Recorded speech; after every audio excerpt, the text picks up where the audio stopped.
Donc je les présente rapidement, l'un et l'autre. Camille Rollins est un professeur de sciences de l'éducation à Lyon, mais qui exerce à Saint-Étienne, si j'ai bien compris, et qui a publié un livre qui s'appelle L'autorité, et un autre qui s'appelle Quelle autorité dans la société des individus. Voilà. Manuel de l'autorité, oui, ça c'était le premier. Donc, il a tout à fait autorité, disons, pour traiter des sujets dont on va parler ici. Anne-Marie Chartier est chercheure en sciences de l'éducation et en histoire de l'éducation surtout, et a travaillé notamment alors sur la lecture, sur les exercices qui sont qui étaient demandés aux élèves à l'école primaire. Et son dernier livre s'appelle L'école et l'écriture obligatoire. Mais après d'autres ouvrages qui sont consacrés, eux, davantage à la question de la lecture et de l'apprentissage de la lecture. Donc, je vais leur laisser la parole tout de suite. L'idée qu'on voulait aborder avec eux et avec vous, dans un premier temps, c'est quand on parle de crise de l'autorité à l'école, et on en a déjà eu quelques échos précisément lors de la séance inaugurale hier, puisque les intervenants ont successivement tous évoqué la figure du professeur et la question de l'autorité enseignante ou de l'autorité pédagogique comme étant une figure centrale autour de cette question de l'autorité. Donc, quand on parle aujourd'hui, je dirais, de déclin de l'autorité à l'école ou de déclin de l'autorité professorale ou de déclin de l'autorité pédagogique, qu'est-ce qu'on entend par là? Qu'est-ce qu'il en est dans un premier temps? Qu'est-ce qu'on peut en dire, je dirais, de manière un peu raisonnable, sans que ça soit simplement un cliché un peu usuel et un peu facile et un peu commode. Donc je vais vous laisser intervenir là-dessus dans un premier temps, et puis après, j'essaierai de relancer par d'autres questions qui essaieront d'approfondir la question. Donc Camille, peut-être en premier. Oui, merci beaucoup, et puis bonjour à toutes et tous. Enchanté d'avoir l'occasion de discuter de ça avec vous. Alors, pour répondre à cette première question, moi, j'ai besoin peut-être de faire deux précisions sur la manière dont j'aborde ce thème de l'autorité. Le premier point, c'est que même si notre table ronde porte sur le thème de l'autorité à l'école, le pari ou le postulat dont je pars pour travailler dessus, c'est qu'en fait, au fond, il faut faire une démarche en 3 temps. Considérer d'abord que l'école ou l'éducation, c'est un bon point d'observation des mutations des sociétés, donc c'est intéressant de s'y intéresser, si j'ose dire. Une fois qu'on a repéré des phénomènes dans ce domaine-là, les penser dans un cadre plus large, le cadre politique, le cadre social, le cadre du paysage culturel des sociétés. Et une fois qu'on a fait ce travail-là, revenir de manière plus informée à des questions plus sectorielles dans l'éducation, le travail social, la santé, différents types de choses. Donc du coup, moi, ma manière d'aborder l'autorité, c'est fondamentalement de travailler sur ces mutations dans un moment assez précis un lieu et un moment assez précis de l'aventure humaine, qui est le moment de la modernité démocratique occidentale en général et post-1945 en particulier. Moi, c'est fondamentalement sur ça que je travaille. Et du coup, quand on parle de constat sur le déclin de l'autorité, l'hypothèse dont je pars, c'est celle qui est effectivement une perte sans espoir de retour, pour une série de bonnes raisons dont on pourra parler, d'un modèle particulier qui est le modèle de l'autorité traditionnelle.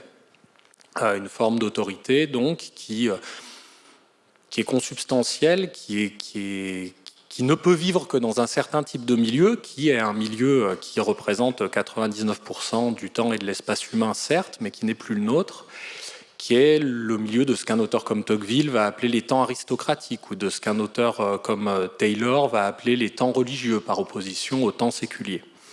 Et mon hypothèse, c'est qu'à partir du moment où on rentre dans le domaine des temps démocratiques, et plus spécifiquement les temps démocratiques dans la modernité avancée, l'autorité sous sa forme traditionnelle est quelque chose, si j'ose dire, ça traverse une phase où c'est une énergie fossile, c'est-à-dire il en reste encore un petit peu, il reste quelques gisements dans lesquels on peut puiser pour se débrouiller un moment, mais en tout cas, ce n'est pas une énergie renouvelable. Et à partir du moment où on a usé ce qui restait de mémoire de forme et de ressorts résiduels d'autorité traditionnelle, Pour le dire très basiquement, il n'y en a plus. Et donc, on est face à deux situations, décréter sa fin et sa perte irrémédiable, ou bien essayer d'inventer autre chose. Et on aura l'occasion d'en parler après. Une partie de mon travail, ça consiste à essayer d'inventer autre chose au plan théorique. Voilà. Merci. Oui, moi, j'ai aucune autorité pour parler de l'autorité, contrairement à mon voisin. J'ai plutôt une approche, je dirais, très pragmatique, enfin empirique.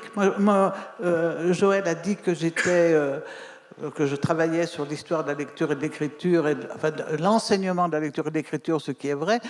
Mon point d'ancrage, c'est la formation des maîtres du primaire. Et c'est à travers leurs soucis ou leurs difficultés de jeunes enseignants ayant du mal dans les classes que c'est posé de manière très concrète, pour moi, les questions d'autorité.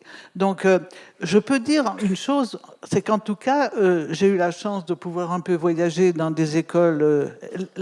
L'autorité traditionnelle n'a pas du tout disparu du monde dans lequel nous vivons.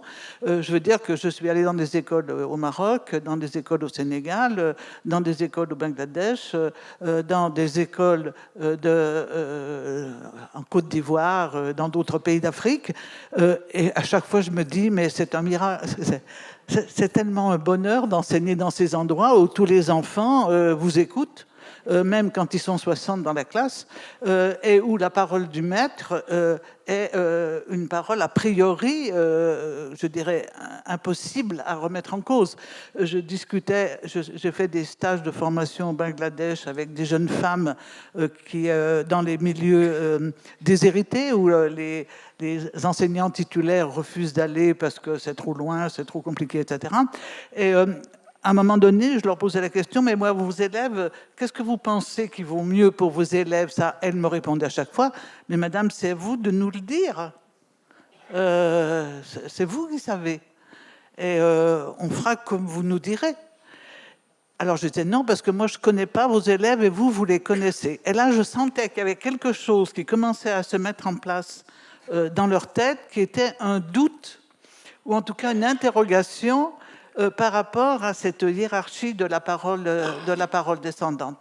Alors, c'est vrai que pour nos sociétés européennes de l'Ouest, parce que, je veux dire, les enfants arrivant de Bulgarie ou dans les années post-communistes, c'était la même éducation.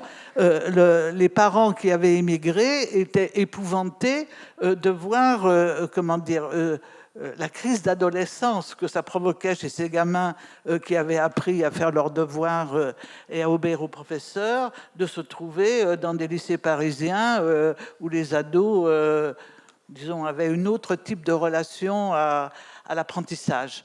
Ce qui ne voulait pas dire qu'ils n'apprenaient pas, mais en tout cas, les modalités, les rituels, les modes de fonctionnement de la relation pédagogique étaient totalement subvertis. Et ils en concluaient souvent qu'on faisait ce qu'on voulait et qu'on n'avait rien à faire. Alors peut-être c'est là-dessus que j'aimerais quand même que Camille Rolins nous en dise davantage. Parce que cette crise d'abandon de l'autorité traditionnelle, elle est à la fois, je dirais, conceptuelle, enfin, dans l'histoire du droit, l'histoire de la tradition, etc., mais en même temps, elle est une expérience vécue et une expérience qui est sur la transformation des mœurs. Et la société de consommation n'était pas prévue par, je ne sais pas, la tradition depuis Tocqueville, etc. Donc là-dessus, comment est-ce qu'on peut être éclairé un peu plus? Alors, merci beaucoup pour cette relance. Alors, ça me permet de préciser un peu la perspective dans laquelle j'ai essayé de m'inscrire. Dans le propos introductif, tout à l'heure, il a été fait référence à l'œuvre de Tocqueville, qui est quand même une de mes principales sources d'inspiration là-dessus. Et pour poser rapidement les choses, Tocqueville fait assez bien le portrait à la fois des temps démocratiques, des temps aristocratiques, et il qualifie, puisqu'il est question de société de consommation, je rebondis là-dessus, les temps démocratiques comme ceux qui sont marqués par la passion du bien-être. Il a été question de Benjamin Constant aussi tout à l'heure, il parle lui de jouissance paisible de l'indépendance privée, c'est la manière dont on conçoit le bonheur. Et depuis Tocqueville jusqu'à nos jours, il y a un certain nombre de travaux importants d'analyse du devenir des démocraties qui, alors je schématise énormément, comment dire, ont essayé de garder à la fois les côtés qui leur plaisaient des temps aristocratiques et des temps démocratiques, en se mettant du coup dans un certain nombre de contradictions à certains moments. Ou au contraire, on considérait que les temps démocratiques, on pouvait y aller par certains biais, mais que par d'autres côtés, ils étaient dangereux. Donc l'autorité et l'éducation ont beaucoup été pensés contre, alors je vais utiliser la polysémie du mot contre, c'est-à-dire en opposition à certaines effets transformatifs sur les sociétés de ces dynamiques démocratiques, individualisme démocratique, passion du bien-être, passion de l'égalité, enfin tout ce que Tocqueville décrit.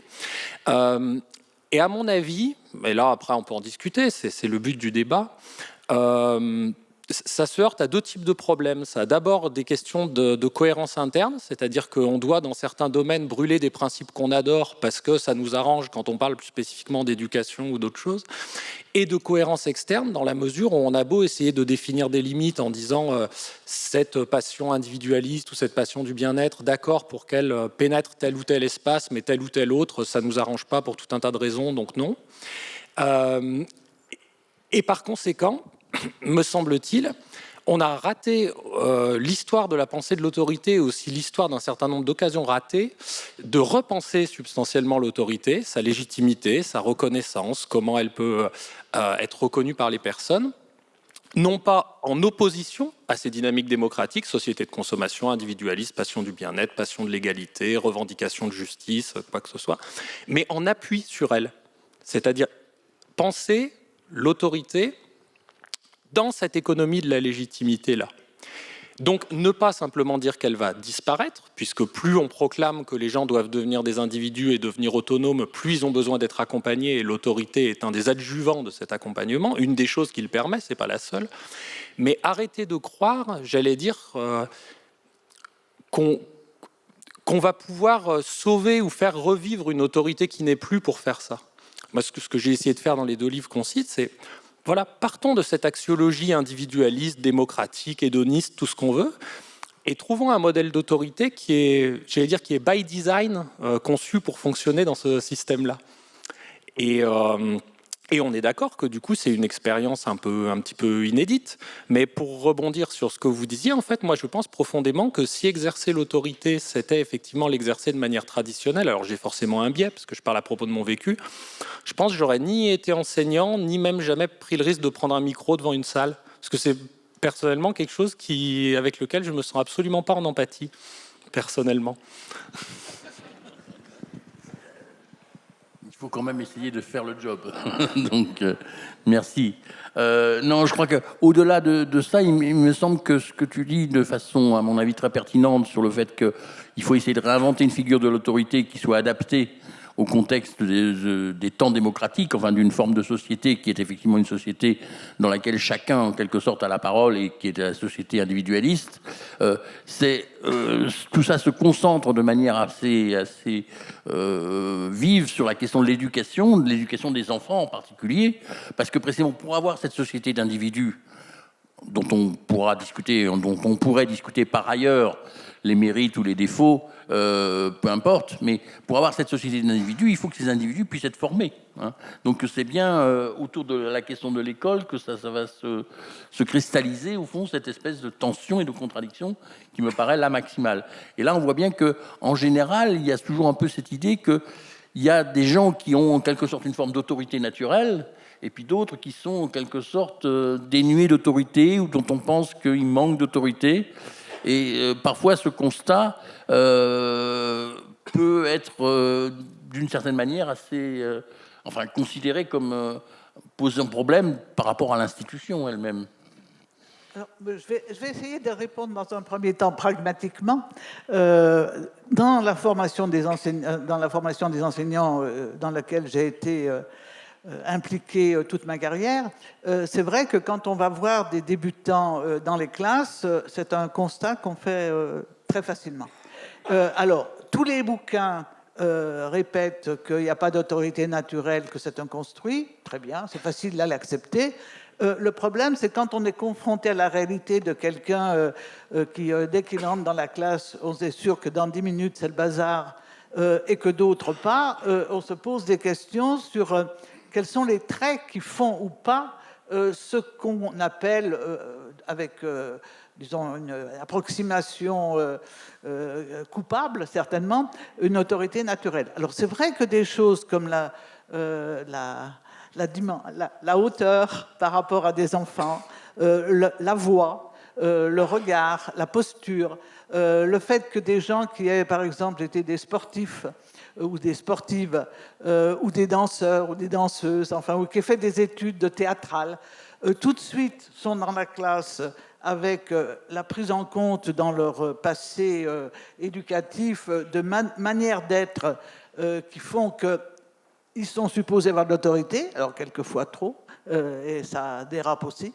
Et donc on est là toujours dans un problème de l'entre-deux. Alors moi je vous dis, mon dilemme dans les titularisations, c'est vrai que dans ma carrière qui a été longue, il y a eu des étudiants, avec qui d'ailleurs j'avais, le cas échéant, beaucoup d'affinité et d'amitié, dont je considérais qu'ils étaient, pour l'heure, inaptes à prendre en charge des classes. Ça m'est arrivé peu de fois. J'ai toujours essayé d'avoir un suivi après, mais c'est des gens, j'ai voté contre leur titularisation. À chaque fois, je dirais, c'est comme les juges tout à l'heure. C'est-à-dire qu'on est devant des cas, des études de cas, sur lesquels on a une très grande clarté de ce qu'est la loi, ou de ce qu'est mais on a une très grande incertitude de ce qu'est le jugement sur des cas singuliers. Et pour moi, c'est là où, je dirais, il y a d'une certaine manière un défi, une hypothèse sur l'avenir. Je dois dire que dans les cas que j'ai réussi à expulser avant qu'ils entrent de l'éducation nationale, j'ai eu le sentiment, rétrospectivement, d'avoir fait une bonne œuvre. D'abord parce que ces gens se sont trouvés délivrés d'un travail qu'ils, en fait, faisaient à contre-cœur, ils auraient été rapidement haïs des parents d'élèves et de leurs collègues, parce qu'il y aurait eu par cercle immédiat des multiplications de difficultés institutionnelles et pas seulement professionnelles, et puis parce qu'ils ont pu trouver la décision de faire autre chose. Et généralement, alors il y en a un, je me souviens très bien, il est devenu cadreur de cinéma, je l'ai retrouvé une fois dans une activité de film scolaire, il est venu me voir, il m'a dit oh, quelle chance ça a été, c'était mes parents qui voulaient que je devienne instit, et ils ne comprenaient pas que je ne veuille pas. Et là, il s'épanouissait dans son nouveau travail. Je me souviens d'un autre dont j'ai décidé qu'il était inapte parce qu'il était une classe de transition. On est allé, je l'ai accompagné dans une sortie scolaire. On est allé dans un parc où il y avait une fontaine vide. Il est entré dans le bassin et tous les élèves se sont mis à lui jeter des marrons. Je me suis dit, quelqu'un qui produit d'une telle façon, et il riait. C'est-à-dire, il riait comme si c'était pas grave. Alors, j'ai eu des grandes discussions avec lui, etc. Bon, il a été refusé. Je l'ai aidé à faire sa lettre d'appel pour rectifier, mais je lui ai dit que moi, je pensais qu'il ne pouvait pas. Il a fait des études de psycho, il est devenu un orientateur scolaire, très bien. Je veux dire qu'il y a énormément de situations où je trouve qu'il y a une lâcheté de l'institution, parce que c'est plus facile d'accepter en disant « bon, ça s'améliorera dans les temps qui viennent ». Et là-dessus, sur ce problème de la construction de l'autorité, alors je ne dis pas que ces gens étaient inaptes de manière définitive, j'en sais rien, mais au moment de leur recrutement, ils ne l'étaient pas. Et j'étais très en colère contre ce que j'appelle la lâcheté de l'institution, qui d'une certaine manière dit bon, ça s'arrangera. Et là, ça demande peut-être une analyse plus précise, que je suis capable de le faire, de qu'est-ce qui fait les critères sur lesquels on peut faire un diagnostic optimiste ou pessimiste par rapport à l'avenir d'un débutant qui, c'est normal, n'est pas encore capable d'être maître confirmé, comme on dit. Alors, merci beaucoup. Il y a beaucoup de choses. Je vais essayer du coup de revenir. Alors, je m'excuse par avance. Je vais essayer que ce soit aussi structuré que possible, mais bon, c'est à chaud aussi. Sur cette question d'autorité naturelle, il me semble qu'il y a plusieurs choses qu'on peut dire. Ça a été évoqué sur l'idée du construit. En fait, la notion d'autorité naturelle, elle pose un certain nombre de problèmes, qui est que souvent, encore une fois sous sa forme traditionnelle, elle s'appuie sur un certain nombre de hiérarchies qui sont des hiérarchies sociales, politiques, économiques, mais que de manière traditionnelle, on pose comme des hiérarchies naturelles, qui sont historiquement en fait les hiérarchies que la modernité démocratique a remis en cause. Donc on peut penser aux hiérarchies entre les hommes et les femmes, entre les blancs et les non-blancs, entre les adultes, les enfants. C'est des hiérarchies, typiquement dans l'œuvre de Tocqueville, même lui qui pense légalisation, qui considère comme des hiérarchies naturelles, et donc il imagine que la démocratie remettra en cause les hiérarchies sociales et politiques, donc par exemple entre les maîtres et les serviteurs, mais pas ces hiérarchies naturelles, dont toute l'histoire des mouvements d'émancipation, en particulier du XXe siècle, nous ont montré que précisément on pouvait les critiquer comme sociales et politiques et non pas comme naturelles. Donc en fait, le problème, c'est que cette idée d'autorité naturelle basée sur la reconnaissance de hiérarchie naturelle comme étant évidente repose sur un ordre qui n'est plus le nôtre et même que nous condamnons explicitement, en particulier dans des textes comme la politique éducative scolaire française pour l'égalité entre les filles et les garçons, par exemple, qui est assez difficile à concilier avec l'idée que c'est quelque chose de normativement bon, que ce soit plus facile pour un homme d'avoir de l'autorité dans une classe que pour une femme. Ce qui, d'ailleurs, n'est pas forcément toujours vérifié. Le deuxième point, c'est que l'idée d'autorité naturelle, si c'est naturel, c'est plus de l'inné que de l'acquis, donc la logique de formation, en l'occurrence de formation des maîtres, cède le pas à la logique de la détection. C'est-à-dire qu'il faut trouver, comme dit Bruno Robb, ceux qui l'ont et ceux qui l'ont pas. Il y a les élus et puis les maudits. Et le travail de formation et oui, cède le pas sur un travail de recrutement par identification des dons, ce qui est le paradigme du don, une des choses contre laquelle la pédagogie moderne essaye aussi de lutter. Donc ça pose un certain nombre de problèmes.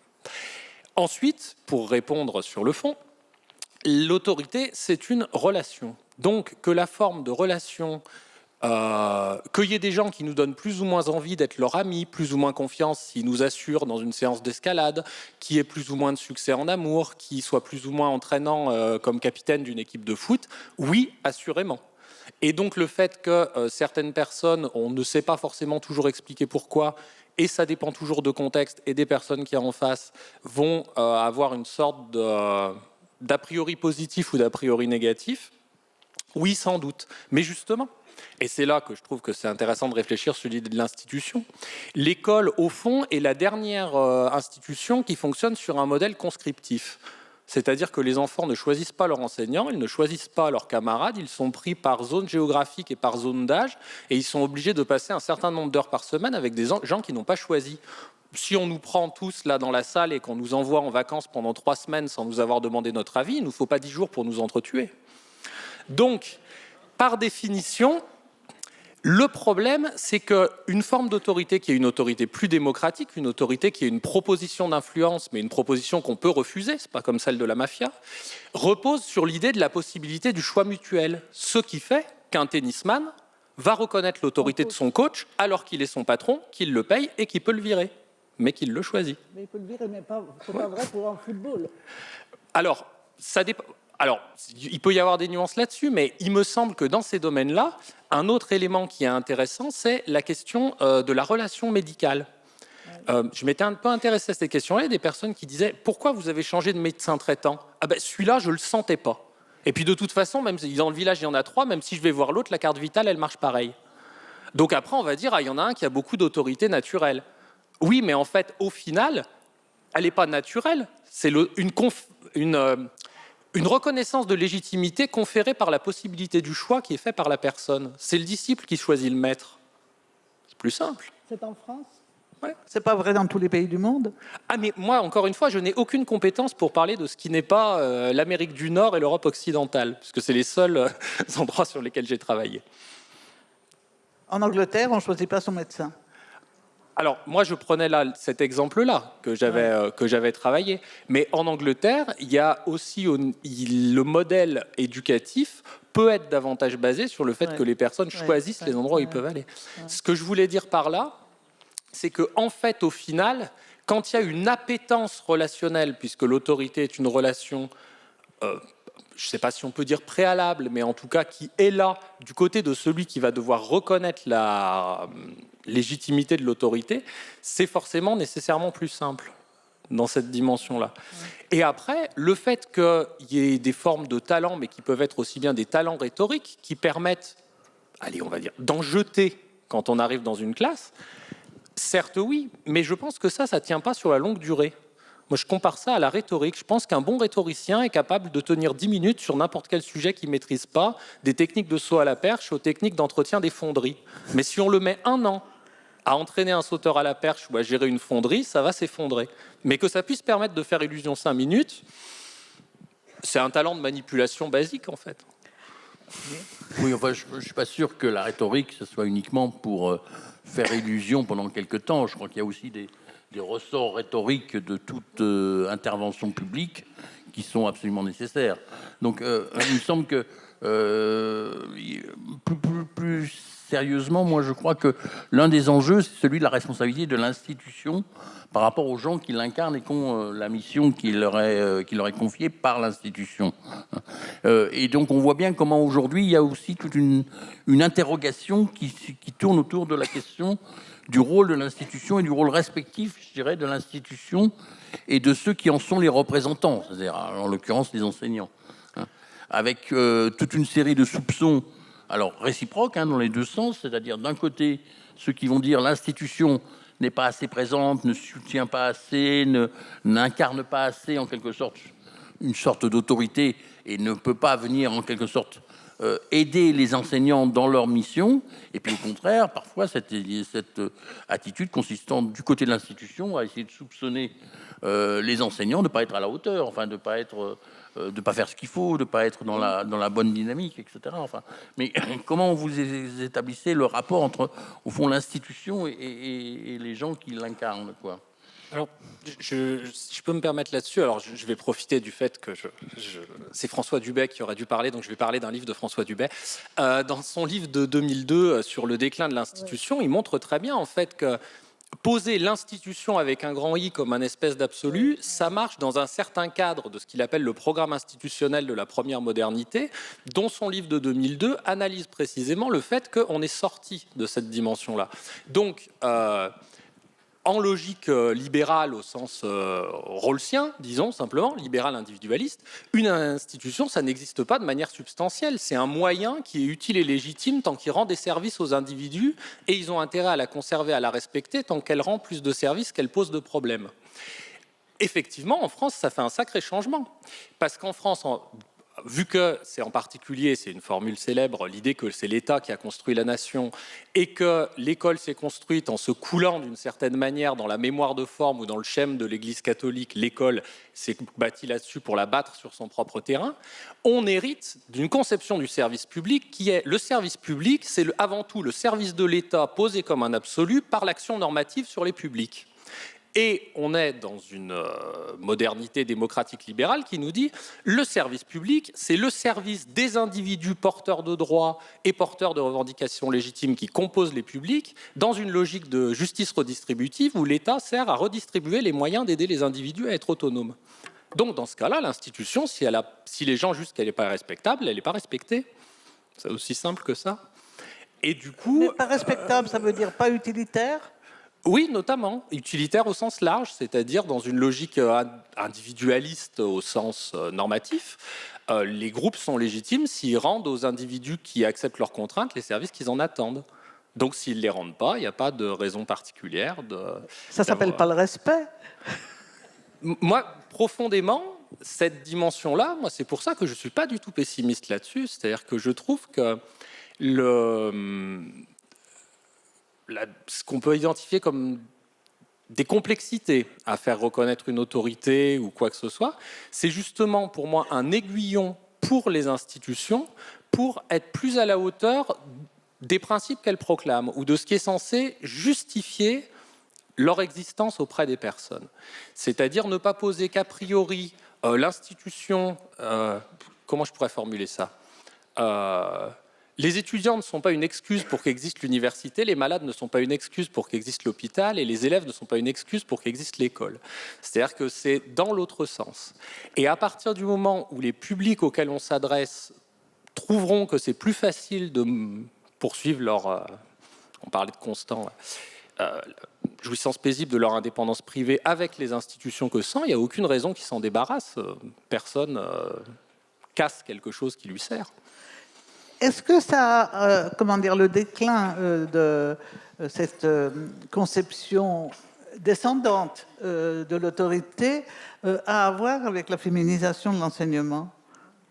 Alors, à mon avis, à avoir, oui, mais pas de la manière dont on le croit. C'est-à-dire que pour moi, les deux participent d'un mode de transformation que j'appelle démocratique des sociétés, qui consiste en fait, comment dire ça, le changement, à partir du moment où on est dans un modèle holiste, c'est la reproduction du tout qui compte par rapport au bien-être des individus. On veut durer plus longtemps que la vie de nos membres, on est composé de mortels. Donc, on crée un modèle hiérarchique, traditionnel, basé sur un système de domination masculine pour cadrer la reproduction biologique, un système d'autorité traditionnelle pour cadrer la reproduction culturelle. Il y a des hiérarchies, hommes, femmes, enfants. Le but, c'est la reproduction biologique et culturelle des sociétés à l'identique. Modèle holiste typique. À partir du moment où on sort de ce modèle-là, on peut se permettre de remettre en cause le système de domination masculine, puisqu'il n'y a plus l'argument de dire si on sort de ça, on casse un des ressorts essentiels qui fait fonctionner notre modèle holiste. Et de la même façon, si on sort de ça, on peut se permettre de remettre en cause une conception de l'éducation qui est avant tout cette conception traditionnelle dont l'autorité, sous sa forme traditionnelle, est un adjuvant essentiel. Moi, je me souviens, alors moi, je n'ai pas fonctionné avec le modèle holiste et sa sortie, je ne sais pas qui c'est qui on sort, ça me fait toujours bizarre parce que je ne sais jamais qui sort à quel moment. Je me souviens très bien de mon débat avec mes collègues, copines féministes, au moment où Yvette Roudy a décidé sur les problèmes des concours, de la mixité des concours.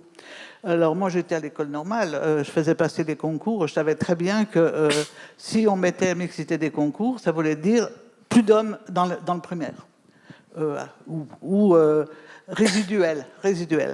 Et alors évidemment, elles étaient sur les agrègues de maths, etc., de philo, ou au contraire... Enfin, on reconnaîtrait l'égalité intellectuelle à la rhétorique philosophique, au blablabla des Aristote et compagnie, hommes et femmes. Très bien. Moi, je disais, est-ce que c'est un objectif politique raisonnable de faire en sorte que les enfants ne voient pas un seul homme depuis leur entrée à la maternelle jusqu'à, en gros, presque, disons, la classe de 4e. Voilà, je pose la question. Alors, de mon point de vue, je vais faire une réponse qui est insatisfaisante, mais ça excède un petit peu le champ de ce qui me semble être... de ce qui doit pouvoir dépendre de l'État dans une démocratie libérale. C'est-à-dire, on ne va pas forcer les gens à passer les concours s'ils ne veulent pas les passer, on ne va pas empêcher les gens de passer les concours et de les réussir s'ils sont capables de les réussir. Après, il peut y avoir des effets systémiques, mais... And so what? Enfin, voilà. Ah oui. Ben, ça me paraît grave d'accepter cette... permissivité individualiste. Parce qu'on sait très bien ce qui fait aussi oui. La raison pour lesquelles, socialement, pour des raisons, je dirais, politiques aussi, sociales, pourquoi il y a plus de femmes qui vont vers les métiers où on a une rétribution mensuelle. Aujourd'hui, elles sont majoritaires à l'école de magistrature, elles sont majoritaires dans la médecine, même au niveau maintenant de l'hôpital. Je veux dire que pour moi, il y a un vrai problème sur ce problème de la mixité relationnelle, alors en particulier à l'école. Mais à mon avis, ça c'est deux choses différentes. C'est-à-dire, on peut tout à fait dire que s'il y a des systèmes d'inégalité structurelle qui font que les professions de care, les professions de soins sont majoritairement occupées par des femmes parce que c'est moins bien rémunéré, des questions d'horaire, des choses comme ça, on peut tout à fait considérer que ça est une injustice. Mais de mon point de vue, aurait-on réglé ces problèmes et déjà on aurait fait quelque chose si au final le libre choix de carrière professionnelle des individus arrivait au fait qu'il y ait 100% d'hommes ou de femmes ou de bretons ou de protestants qui passent les concours? À partir du moment où les gens les passent, où c'est des choix d'orientation et où ils les réussissent, je ne vois pas au nom de quoi on devrait se dire « Ah non, là on peut en prendre que 80%. » Alors que c'est normal de créer des quotas pour les listes politiques. Alors moi, de mon point de vue, non. Non. Alors voilà, ça c'est un lieu de discussion, des entretiens, moi, là, qui me paraît extraordinairement fort. On est en train de prendre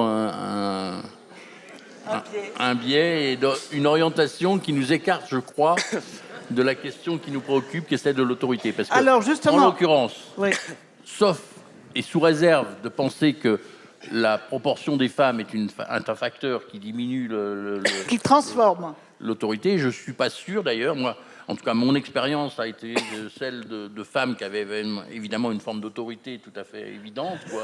Et donc, la question n'est pas savoir si on a plus d'autorité quand on est un homme que quand on est une femme. Enfin, je ne pense pas qu'il y ait là une différence significative, en tout cas très pertinente. Alors, le problème, c'est que si tu dis plus ou moins, ça ne marche pas. Mais modalité d'exercice de l'autorité, oui. Oui, enfin, ça, c'est à voir. À voir, oui. Je pense aussi que c'est quelque chose qui demande quand même un petit peu retravaillé. En revanche, là où il y a un vrai problème, c'est, et je reviens sur la question, disons, de la modernité démocratique, c'était qu'est-ce qui, dans cette modernité démocratique, est la principale résistance, je dirais, concrètement, quoi, à l'institution et à la manière dont l'institution fait autorité. Est-ce que c'est, par exemple, que la parole enseignante en tant que telle peut être questionnée? Est-ce que c'est la présence d'une abondance d'informations? Parce qu'on a beaucoup aussi invoqué cette question-là. On a beaucoup dit, au fond, c'est la pluralité des sources d'informations et l'abondance d'informations qui fait que l'information scolaire est devenue trop parcellaire. Est-ce que c'est les réseaux sociaux? Enfin, j'aimerais bien que vous entendiez un peu aussi autour de ces questions-là, quoi. Qu'est-ce qui, dans le contexte, disons, de réception aujourd'hui de circulation d'informations et de réception de messages, fait qu'il y a certains qui alors, moi, ce que je vois de manière très empirique, dans les expériences, par exemple, d'école maternelle, que me rapporte, alors ça ne s'appelle plus ATSEM, ou mes collègues de maternelle avec qui je discute, jamais, il y a 10 ans, donc c'est court, hein, un enfant ne se serait permis de dire à la maîtresse « Si tu me touches, ma mère appelle le juge ».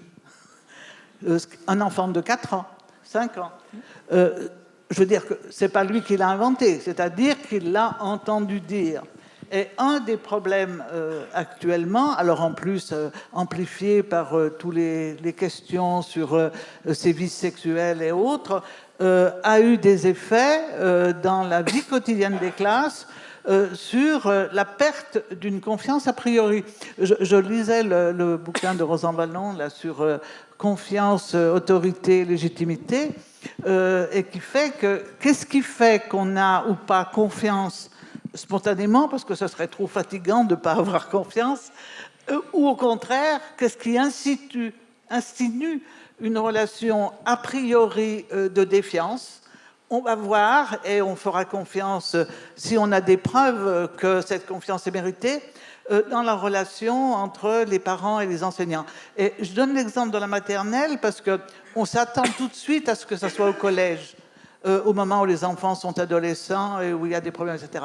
Or, le fait que ça ait pénétré le primaire, où les enfants, eux, a priori, je veux dire, sont petits et ils ont plutôt besoin de se sentir devant un adulte a priori supposé bienveillant, me paraît être un indicateur inquiétant. Alors, je pense que là aussi, il y a plusieurs manières de répondre. Le fait que les individus soient plutôt plus conscients de leurs droits dès le plus jeune âge et de la capacité à ce que dans les situations asymétriques, le rôle de ces droits, c'est de les protéger justement des dérives de cette asymétrie. Moi, je trouve que c'est plutôt une bonne nouvelle. Oui. Après, dans ce qui peut induire de la défiance, je pense qu'il y a quelque chose qui est spécifique à la culture politique et scolaire française, qui est l'idée que quand on est vraiment un grand politique volontariste qui va laisser son nom dans les livres, on fait une politique scolaire ambitieuse. Et que par conséquent, il y a toujours cette idée, moi, ce que j'appelle le Deus ex pedagogia. On fait un constat absolument cataclysmique sur l'état de la société, puis on termine en disant avec un peu plus et un peu mieux d'éducation et une loi à mon nom, ça va se régler. Et du coup, quand on fait ça, à mon avis, déjà, on est trop intrusif par rapport à ce que l'individu contemporain est prêt à supporter en termes, si on lui dit simplement on va vous apprendre à poser une division, en général les gens ne s'énervent pas, c'est quand on est sur des questions de valeurs, de mode de vie, de choses comme ça, que ça peut être considéré comme suscitant plus de défiance, et surtout à supposer, faisons preuve de charité, que les gens croient aux promesses qui vont être faites, elles sont tellement maximalistes qu'elles ne peuvent qu'être déçues. Et la déception fait descendre la conscience par l'ascenseur et remonter par l'escalier. Et donc, à mon avis, il y a fondamentalement ça. C'est-à-dire, à partir du moment où on est dans une espèce presque de mystique ou de métaphysique du pouvoir de transformation de l'école républicaine dans des mains volontaristes sur la société et le monde, on se condamne à la défiance à courte, moyenne, longue échéance ou les trois à la fois. Enfin, à mon avis, il y a fondamentalement ça. À l'inverse, si dans la posture, moi, avant de travailler à l'université, j'ai été professeur des écoles, j'ai travaillé en maternelle, en primaire, dans l'éducation spécialisée, en institut médico-éducatif. Moi, je sais, alors là, je le dis avec un vocabulaire peut-être plus soutenu que ce que je pouvais le dire avec mes élèves, mais l'idée était la même. Quand on se présente en disant, écoute, toi et moi, on a un truc en commun, on est coincés là pour 24 heures par semaine, et je suis là pour t'éviter plus de problèmes que je vais t'en créer en attendant que tu n'aies plus besoin de moi. En général, ils avaient confiance. Mais c'est intéressant que le discours soit un discours adressé à un individu.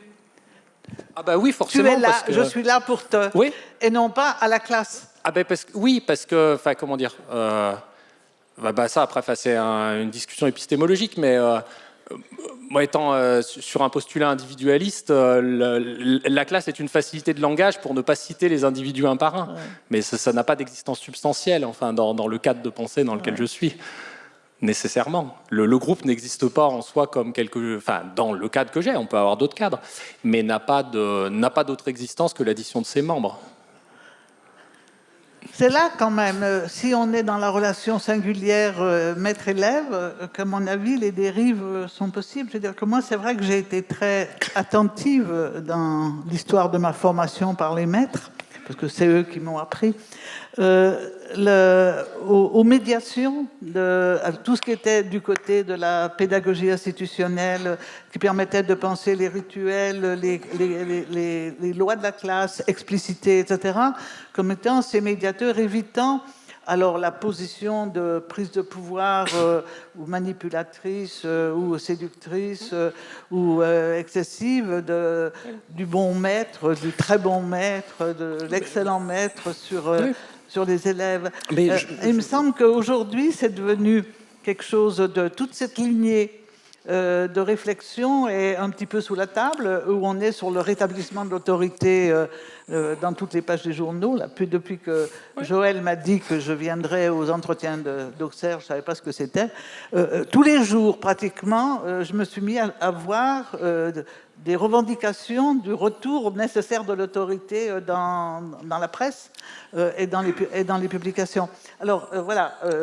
Mais ça ne me semble pas contradictoire. C'est-à-dire que, pareil, là, ça serait une discussion pédagogique longue, mais quand je parlais d'énergie fossile tout à l'heure pour les reliquats d'autorités traditionnelles qui pouvaient encore marcher, je pense qu'un certain nombre, en particulier des courants pédagogiques qu'on va dire modernes ou qui ont plutôt critiqué l'autorité traditionnelle, en fait, reposent in fine sur des choses qu'ils considèrent comme des allants de soi et qui dépendent de l'inscription dans un monde où il y a encore un peu de ces énergies fossiles, par exemple l'idée que le groupe est quelque chose qui va de soi, ou l'idée qu'un certain type d'autorité ou un certain type de position dans le village, dans la vie, dans la manière de parler, va aider la personne à faire ça. Enfin, je prends un exemple qui est biographique, qui est Adorno, immense auteur de critique de la personnalité autoritaire, a vraiment pas compris ce qui lui tombait dessus quand sa propre autorité a été remise en cause par ses étudiants à la fin des années 60.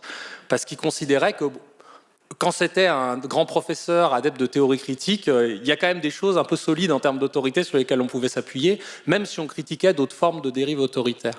Et moi, profondément, en fait, c'est pour ça que ce que j'essaye de faire, c'est de repenser l'autorité autrement, parce que je me dis, même d'autres types de modèles qui reposent sur la médiation, en fait, au fond, les médiations, qu'elles le disent ou pas, sont bâties sur du sable. Et ce sable coule et file sous nos pieds à mesure que la dynamique démocratique avance. Donc, plutôt que de construire sa maison sur le sable, construisons-la sur autre chose. Vous avez évoqué les réseaux sociaux. J'ai publié récemment un papier sur l'autorité des influenceurs. Oui, et moi, je me suis intéressé justement, je me suis dit, on ne va pas prendre des gens qui vous développent des théories, des trucs très basiques. Les influenceurs cuisinent. Vous voulez réussir votre recette, est-ce que vous mettez 2 œufs ou est-ce que vous en mettez 3 ? Quand la personne vous dit mettez 3 œufs, si vous en mettez 2, déjà elle ne va pas sortir de l'écran pour vous faire des ennuis, et à la rigueur, si vous n'êtes pas content, vous changez de chaîne. N'empêche que vous le faites. De manière désintermédiée, il y a la tête de la personne dans votre cuisine qui vous dit « mets 3 œufs dans ta recette ». Et on n'a aucune obligation de le faire, et on le fait. Et je pense que tous ces types d'autorités-là, non seulement les gens ne sont pas en défiance par rapport à elles, mais ils en demandent. Parce que c'est une ressource d'accompagnement. C'est la servitude volontaire ? C'est pas du tout de la servitude. La servitude, c'est celle où si jamais on a mis 2 œufs au lieu de 3, le maître arrive et vous fouette. Là, il n'y a pas de servitude. C'est simplement le fait de s'appuyer. Est-ce que quand on met son GPS pour arriver à l'heure au restaurant plutôt qu'1 heure en retard ou pour faire 3 fois le tour de Lyon pour aller du restaurant à l'hôtel, on est couvert de chaînes et on apprend à danser dedans? Non, on utilise un objet pratique, c'est tout. C'est l'autorité fonctionnelle. Oui, peut-être. Enfin, en tout cas, c'est... Ce que je dis, ce que je dis dans le bouquin, c'est l'autorité, c'est une proposition d'influence qu'on reconnaît si et seulement si on a plus d'intérêt à faire que de ne pas le faire. Après, il y a d'autres choses. Il y a le pouvoir, il y a le droit, il y a la puissance matérielle, il y a quoi que ce soit. Mais si vous, je sais pas, vous grillez un feu rouge, la police veut vous faire vous arrêter, ils vous disent arrêtez-vous. Bah, si vous vous arrêtez pas, ils vont faire en sorte que vous vous arrêtiez, puis vous allez avoir des ennuis avec le droit, le pouvoir. Si on vous dit mangez, bougez, faites du sport, si vous ne le faites pas, vous serez peut-être en mauvaise santé, mais on ne va pas vous sanctionner ou vous punir. L'autorité, dans la conception que j'en ai, c'est du domaine de la proposition. Le reste, ça intervient quand, à la rigueur, la proposition a été rejetée et que ça conduit à une violation de la loi. Mais ça peut être une proposition qui peut parfois être un peu forte, disons, un peu pressante. À mon avis, si elle est forte et pressante, on sort assez rapidement du domaine de l'autorité pour rentrer vers autre chose.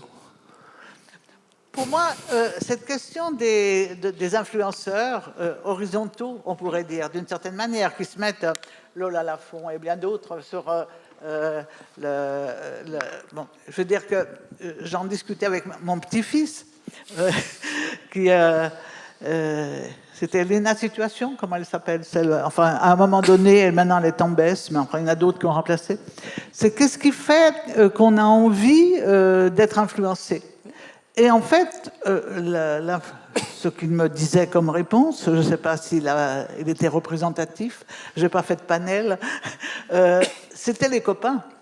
C'est-à-dire qu'on ne suit pas l'influenceur à cause de l'influenceur, mais pour faire partie du réseau des copains qui suivent l'influenceuse, en l'occurrence, voilà, qui explique comment les filles doivent être maquillées.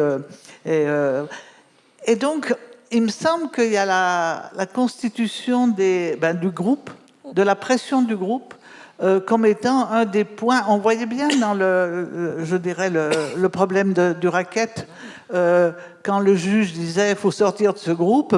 On voit bien quel point pour le gamin, c'est pas possible. Là, j'ai une amie martiniquaise dont le fils est actuellement en prison. Il avait le droit, pour des raisons de recel, pour lui, il a beaucoup de problèmes à comprendre pourquoi le recel est un délit si grave. Alors, il avait le droit de sortir avec un bracelet électronique et il a dit à sa mère, finalement, je préfère rester en prison parce que je continue ma formation de serrurerie, ça lui permettra d'être un bon voleur plus tard. Mais surtout, c'est pour pas revenir à la maison, c'est-à-dire de se retrouver pris dans le groupe de copains à qui il faut rendre service en mettant du shit sous la baignoire. Voilà. Donc, je veux dire que là-dessus, sur cette question de l'autorité du groupe sur l'individu, il me semble que la société des individus fait bon ménage, enfin, je dirais, occulte d'une certaine manière la force que peuvent avoir les groupes de proximité sur la décision et sur une aide ou un obstacle à l'autonomie, ça dépend des cas. C'est exactement le diagnostic que porte Hannah Arendt sur la crise de l'éducation, en montrant que c'était au fond le remplacement d'une forme d'autorité traditionnelle par l'autorité du groupe des pairs, quoi. Et donc il y a là quelque chose qui serait, en tout cas à ses yeux et à la suivre, plutôt dangereux mais en tout cas dangereux, oui. Oui, c'est ça. Alors, je suis pas loin de penser comme elle, au moins sur ce point. Il ne veut pas dire qu'il n'y ait pas à redire, oui, mais ça c'est d'autres choses. Mais... Alors, comment dire, pour répondre à ça, il me semble qu'il y a différents chemins. Déjà, l'idée, enfin, comment dire, de manière traditionnelle, par exemple, si on lit Durkheim, sa conception de la socialisation, la définition du groupe, je paraphrase, la phrase n'est pas telle quelle, mais c'est précisément la quantité de contraintes normatives qu'il est capable de faire subir aux individus qu'il y a dedans. Si on veut reconnaître un groupe, c'est un truc qui vous impose plein de choses sans que vous supportez. Voilà. Précisément, quand je parlais d'individualisme normatif, c'est l'idée de remettre en cause l'idée que cette idée peut être valable pour qui que ce soit. Pour le groupe de pairs, comme pour le groupe religieux, comme pour le groupe politique, comme pour le groupe national, supranational, régional, villageois, quoi que ce soit. À partir du moment où on désamorce cette idée-là à la base, qu'on dit un groupe n'a aucune autre légitimité que celle de fournir des moyens pour la vie, la liberté et la poursuite du bonheur aux individus, du point de vue de la légitimité, on peut donc faire l'hypothèse qu'il y a deux situations. Des situations où ce que le groupe impose à l'individu, ce n'est pas de l'autorité, c'est-à-dire une proposition mais qu'on peut refuser, mais de la contrainte, de la violence, de la force. Typiquement dans le cadre d'un groupe mafieux, on peut imaginer que celui qui dit « Ah non, j'ai envie de changer de vie », les gens ne vont pas lui dire « Ah oui, bon, bah, bonne continuation à toi, on fait un pot de départ ». Il va avoir un peu plus d'ennui que ça, a priori. Donc là, on n'est pas dans le domaine de l'autorité, on est dans le domaine de la violence, de la coercition, de quoi que ce soit. Voilà. Mais ce n'est pas le domaine de l'autorité. Ou à l'inverse, effectivement, si on fait partie, moi je reconnais totalement l'autorité d'un certain nombre de groupes qui font de l'escalade, enfin d'individus qui font partie de groupes qui font de l'escalade, qui sont tous bien meilleurs que moi, et grâce à eux je progresse, et le jour où je progresserai plus, je changerai de groupe. De ce point de vue-là, ils m'imposent rien, ils me contraignent en rien, ils n'ont pas d'existence substantielle, c'est un conglomérat de gens à un moment donné qui se trouvent avoir les mêmes intérêts. Ça pourrait être les mêmes intérêts de suivre les mêmes influenceuses, d'écouter la même musique ou de recevoir les mêmes recommandations sur Amazon. D'ailleurs, je pense qu'en tant qu'universitaire, on reçoit tous, si on achète sur Amazon, des revendications pour des recommandations pour des livres de philo, pour des livres de sociaux, pour quoi que ce soit, des recommandations personnalisées. Il n'y a pas forcément de problème. Moi, de commander par Amazon, pour moi, il y a un problème. Mais ça, c'est une autre chose. Ça, c'est une autre chose.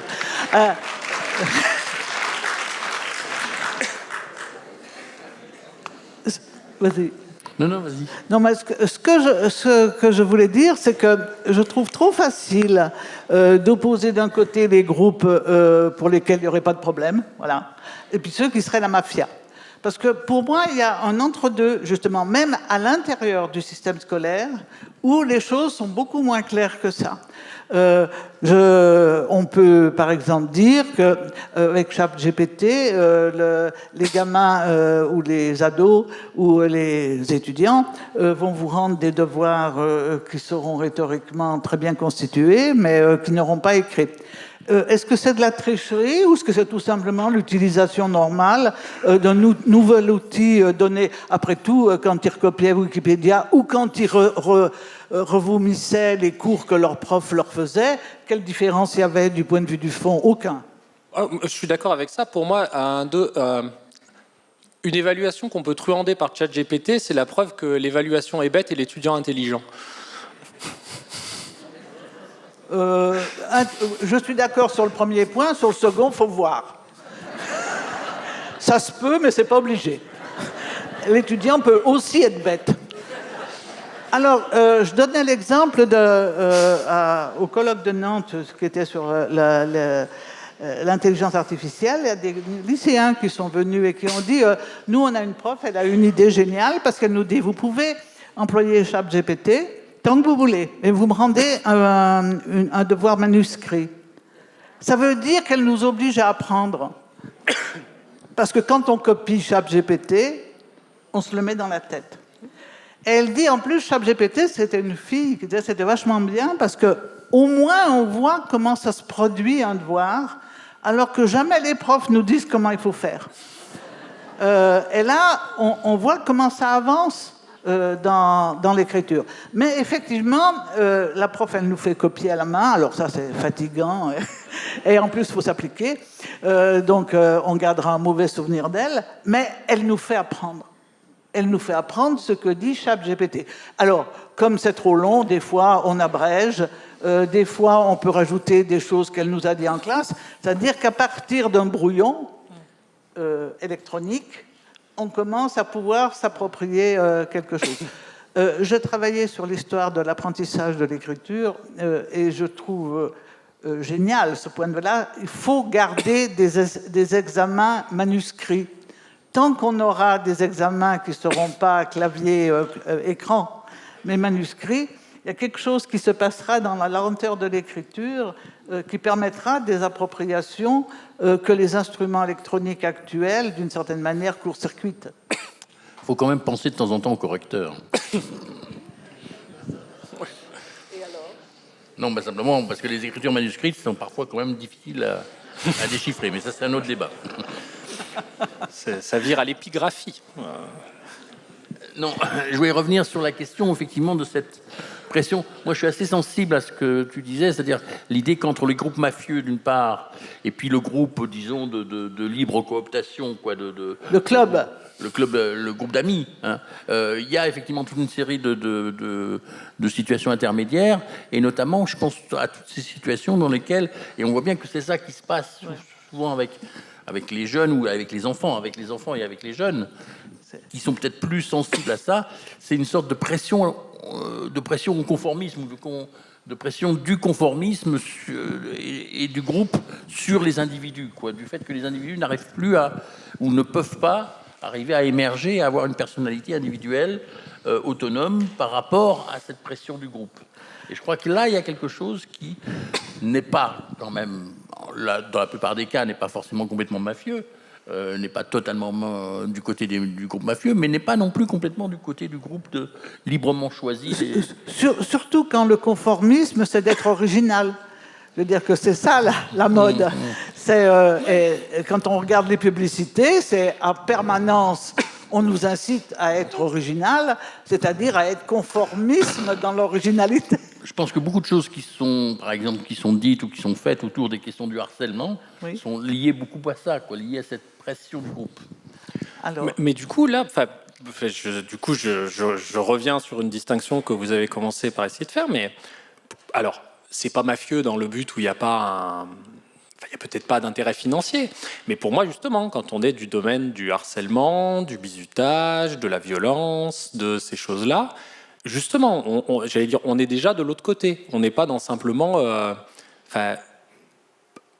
tendanciellement, c'est pas une question d'autorité, c'est une question de droit et de pouvoir. Oui, il est le point de bascule qui fait qu'on est de l'autre côté. Le point de bascule, il est au moment où c'est un peu comme les juges avec les jeunes dans le documentaire. C'est le moment où, si on dit simplement à quelqu'un, je sais pas, si t'as pas ces baskets-là, t'es nul. Bon, j'allais dire, très bien, on entendra tous des choses désagréables dans notre vie. Si parce que la personne n'a pas les baskets en question, on le pousse dans l'escalier, là, il y a un problème et on passe devant le juge. Non, parce qu'entre-temps, ce qui s'est passé, c'est pas ça. C'est qu'on s'est moqué de lui. Mais ça fait partie de types de violences psychologiques. C'est une des phrases que j'avais beaucoup retenues de Hannah Arendt, qui est que le plus grand danger pour la démocratie, d'une part, c'est le mépris, et d'autre part, c'est le rire. Et moi, ça m'avait beaucoup troublée, parce que, effectivement, je me rappelle dans les classes de pédagogie institutionnelle, quand on fait la prise de parole, il y a une règle absolue qui est on ne se moque pas, pour que tout enfant puisse prendre la parole.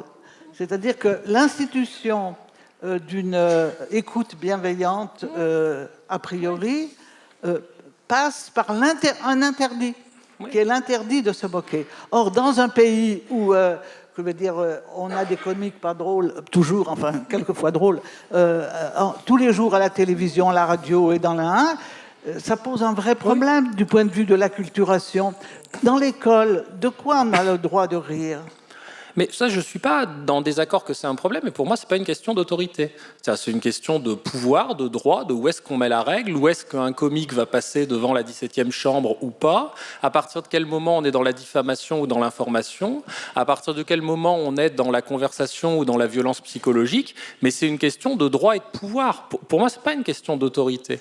L'autorité, c'est le moment où on ne rentre pas dans la question, j'allais dire la question de juriste, de savoir qu'est-ce qui se plaide, qu'est-ce qui se plaide pas, qu'est-ce qui se condamne, qu'est-ce qui se condamne pas. Si on est dans le droit et dans le monopole de l'application coercitive du droit, on est dans des questions de pouvoir, en fait, pas dans des questions d'autorité, enfin, pour moi. C'est aussi pour ça que la question d'autorité, du groupe, pour moi, le groupe, il est à même de produire des propositions, mais à partir du moment où on est capable, moi, le fait de refuser radicalement les propositions de tout un tas de groupes qui ne me plaisent pas, c'est plutôt quelque chose que je vis comme quelque chose d'agréable. Oui, mais moi, je trouve que... Pardon. Et y compris depuis tout petit. Hein. Enfin, moi, j'ai vraiment ce souvenir-là. Au contraire, le fait de me dire... des proches, ils disaient, moi, que quand les autres jouent au foot, j'aimerais être le ballon.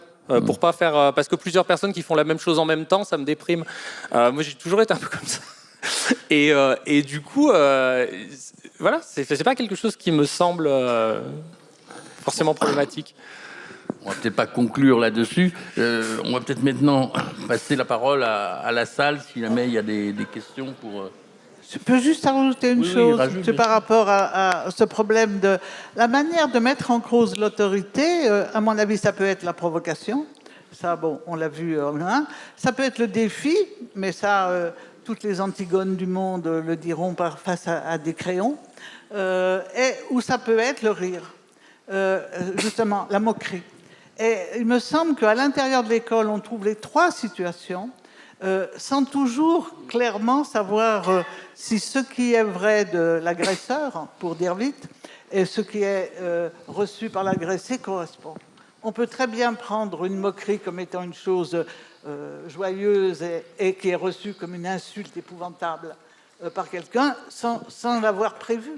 Et là, sur ces nécessité d'élucidation réciproque. Alors, je trouve que c'est vrai que la démocratie des individus nous apporte des choses, parce qu'elle nous oblige, justement, à clarifier. Reste que la question des médiatisations collectives demeure un point obscur, et à mon avis, quelquefois dangereux, en tout cas pervers de la situation. On va prendre donc quelques questions, si jamais il y a des mains qui se lèvent dans la salle.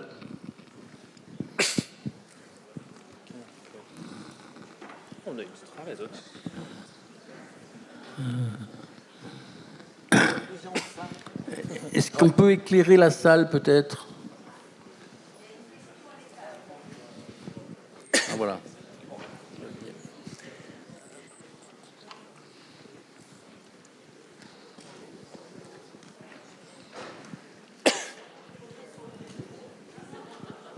C'est ça, les gens ont faim.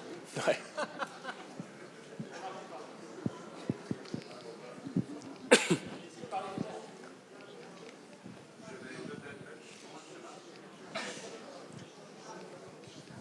Oui, sans micro. Ah, ça y est, ça marche. Oui, je vais peut-être paraître un peu iconoclaste, mais je vais dire que j'ai eu la chance d'enseigner dans les années d'or de l'autorité à l'école. Je m'explique.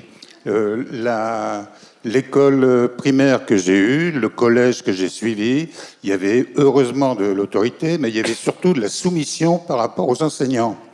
Ce qui fait que les paires de baffes, ça volait bas. Il y avait des exactions à peine qu'on peut à peine évoquer en public. Et bon, est-ce que c'est est-ce que c'est mai 68 qui est passé par là? Moi, j'ai enseigné dans les années 80 et 90. Il y a eu un autre rapport pédagogique qui s'est créé, où là, il fallait faire preuve d'autorité. Alors, qu'est-ce que c'était que cette autorité? Déjà, il fallait être légitime, c'est-à-dire connaître son sujet, respecter ses élèves. Ça a l'air de rien, mais on ne punissait pas les élèves, on punissait une exaction. Et les élèves le sentaient très très bien. Il y avait aussi bien sûr un comportement face aux élèves. Il fallait tous se taire au sens vrai du terme, et c'était pas du tout une question de gabarit, c'était une question d'être. Il fallait aussi savoir jouer entre enseigner à 30 élèves et un groupe de 30 élèves. Et c'est certainement une des choses les plus difficiles, c'est de jongler entre l'individualisation des rapports et un rapport global. Et bon, j'ai viré après dans la formation d'enseignant, et j'avais l'habitude de dire que la pédagogie, c'est un art, dans le sens où il faut un don. Et effectivement, il y a des gens qui ne sont pas doués. Il faut des techniques, du travail, et le résultat n'est jamais reproductible à l'identique. C'est-à-dire qu'il n'y a pas de recette, mais il y a des techniques. Voilà, c'est tout ce que j'avais à dire. Merci. Peut-être d'autres interventions. Ah, il y a quelqu'un là-bas qui... Vous m'entendez? Ça marche? Bonjour. Moi, j'aurais souhaité entendre, l'évocation de l'évolution des élèves par leur culture ou leur milieu religieux à l'école.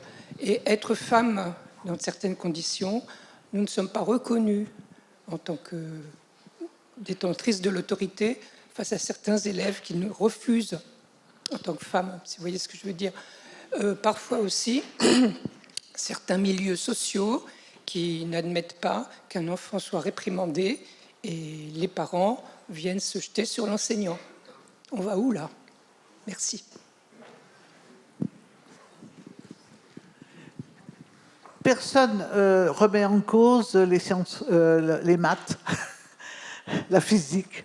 Le problème, c'est sur la théorie de l'évolution de la biologie, là où il y a discussion. Et puis, sur tout ce qui il y a eu une enquête récente dont j'ai vu les prémices, qui était sur les filles musulmanes, pas simplement maghrébines, musulmanes qui font des études supérieures et qui sont excellentes dans les matières techniques, parce qu'elles ne touchent pas au problème des dogmes religieux. Je veux dire, on peut devenir un très bon informaticien ou même biologiste dans des labos de biologie sans du tout se poser des questions, enfin avoir le sentiment d'une interférence entre les croyances religieuses ou les foi religieuses et le haut niveau de compétence qu'on peut avoir. Je pense que ça doit être la même chose d'ailleurs pour les catholiques à un certain moment, ou par les protestants dans les pays où ils pouvaient être considérés comme marginaux. Cette séparation entre vie professionnelle et vie privée où la religion interfère. Alors c'est plutôt ce qui produit la transformation, me semble-t-il, c'est effectivement avec l'arrivée d'un nouvel âge démocratique, les interférences dans la manière de l'exhibition du soi. C'est-à-dire le fait que ce partage entre vie privée et vie publique devient poreux et qu'il devient normal, voire même utile, encouragé, de manifester sa subjectivité, sa singularité de toutes les manières possibles. Je ne sais pas, qu'est-ce qu'on peut en dire là-dessus? Alors, je pense qu'il y a deux... comment dire, pareil, il y a deux manières de prendre la chose. Il y a le fait justement que les sociétés dont on parle, donc les sociétés démocratiques contemporaines, sont marquées par un haut degré de diversité culturelle pour tout un tas de raisons, que peut être la globalisation, les mouvements migratoires, différentes raisons, qui font que de fait, il y a une diversité culturelle assez importante et que par conséquent, tout ce qui fonctionne habituellement de manière un peu informelle, car étant du domaine, on dirait un peu à l'ancienne, du domaine des mœurs, peut créer de la friction ou du frottement dans les lieux où cette diversité doit forcément fonctionner ensemble. Et de fait, un lieu comme l'école ou un lieu comme l'hôpital est un lieu où des représentants de toute la diversité culturelle possible vont être amenés à se croiser. Voilà. Et de fait, comme toutes les sociétés, toutes les cultures, on s'est construit aussi sur une histoire qui était issus plus de certains référents culturels ou de certains modèles culturels en particulier, avec peut-être plus d'expérience d'homogénéité. Donc du coup, il y a la rencontre, j'allais dire, d'une certaine inertie dans la manière de fonctionner sur des mœurs, des manières de faire qui pouvaient être considérées comme assez communes, et une diversité assez accrue. Sur le reste, sur la dimension individualiste, moi je suis tout à fait d'accord avec ça, mais en fait, vous pouvez faire expérience vous-même, c'est-à-dire si on vous dit devenez vous-même, ou qui êtes-vous ? Alors, en général, vous n'allez pas répondre votre taille, votre poids, votre numération globulaire, votre bilan de cholestérol. Vous n'allez pas donner des éléments objectifs ou des éléments biologiques. En général, ce dont on va parler, c'est le métier qu'on fait, c'est où on habite, c'est, le cas échéant, son obédience politique ou son obédience religieuse. Et qu'à partir du moment où on demande aux gens de se définir, on pose la question « qui est je ?» quand tu dis « je », il est assez normal que que la mise en avant d'un certain nombre de caractéristiques culturelles au sens large, enfin de goût, de préférence, de quoi que ce soit quelque chose qui soit assez présent. Enfin, ça me semble tout à fait logique. Cette question, en fait, de la détermination privée-publique, elle repose, me semble-t-il, en tout cas dans le modèle républicain, souvent sur l'idée que,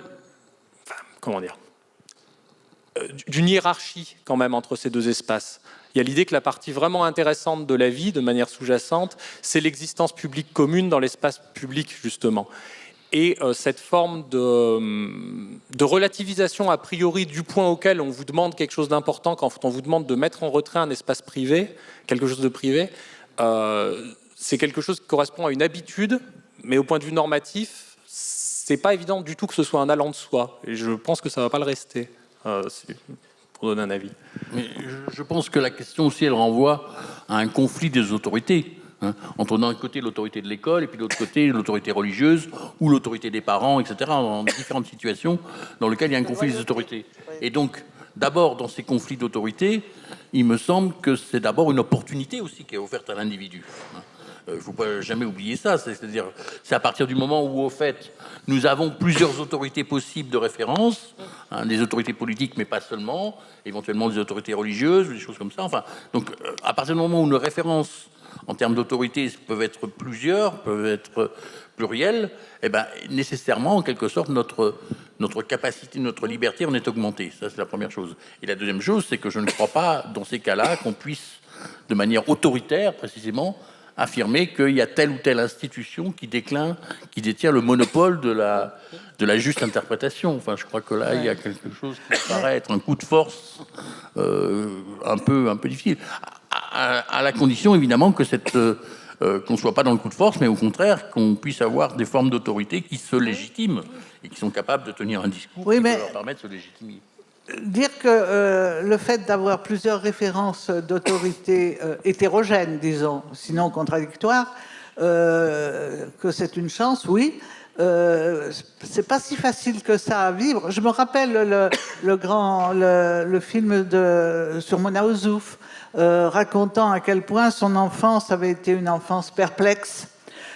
Prise entre d'un côté le nationalisme breton de son père instituteur de gauche, qui considérait que le chevalier, comment il s'appelle, pour lequel toutes les filles de France avaient filé pour le... Non. Du Guesclin était un traître pour les Bretons.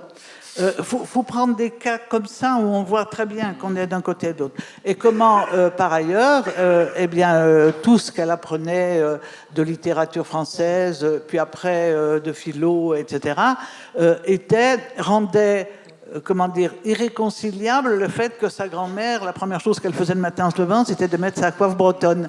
Et que quand, évidemment, sont venues les affaires du voile, elle ne pouvait pas ne pas penser... de manière très brouillée, enfin en tout cas conflictuelle, la position de la revendication des valeurs de la République. Je mets maintenant valeur entre guillemets parce que j'ai bien écouté hier. Et le fait que par ailleurs, passage au Parti communiste internationaliste qui permet l'écrasement des frontières, l'oubli des frontières, et puis Budapest, etc. Ce qu'on en a appris après. Et comment se construit-il une identité pour une des personnes les plus brillantes, les plus en réussite scolaire de notre patrimoine, encore vivant, qui travaille toute sa vie sur la Révolution française? Je veux dire que ça laisse penser à quel point, pour des gens qui n'ont pas, je dirais, sa compétence conceptuelle, ni sa culture intellectuelle, ni sa démarche d'auto-réflexivité, les choses peuvent demeurer à la fois brouillées et violentes. Alors, c'est très intéressant, je trouve, et enfin, si je peux me permettre de rebondir, comme vous évoquiez tout à l'heure l'idée de... Ah, pardon. D'accord, ben, je rebondis pas de souci. Oui, merci. Pour résumer votre pensée, Monsieur Eurlens, est-ce qu'on peut dire qu'il y a finalement une contradiction entre le projet démocratique, qui repose sur la notion d'égalité entre les individus, et l'organisation scolaire, qui repose sur une forme de dissymétrie, d'inégalité entre le maître et l'élève? Alors, merci beaucoup pour cette question. À mon avis,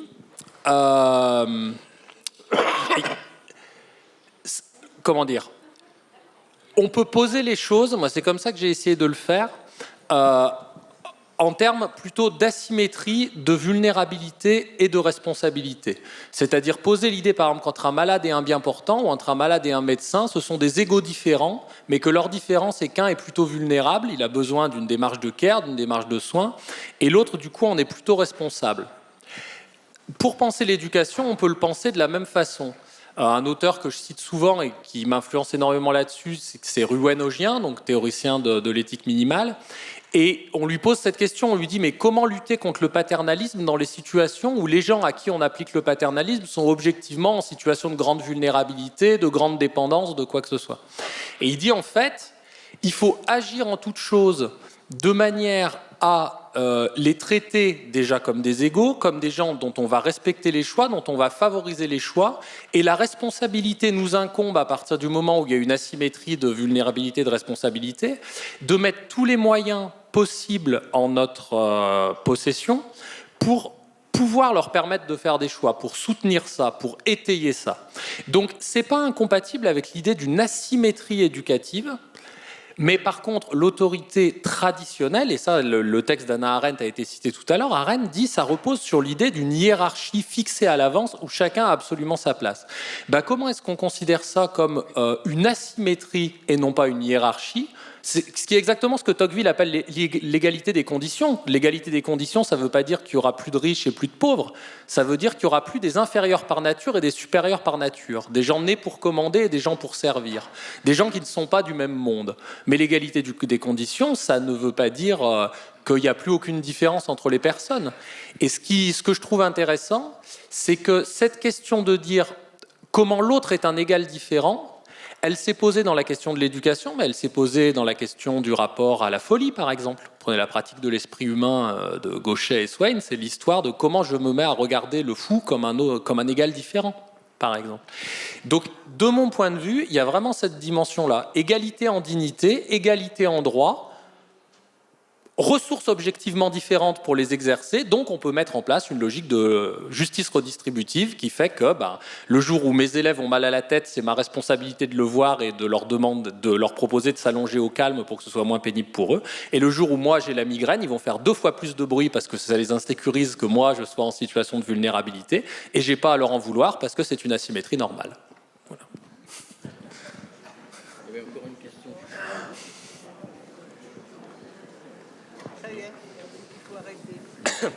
Ok. Donc, merci de votre attention. Merci. Merci beaucoup.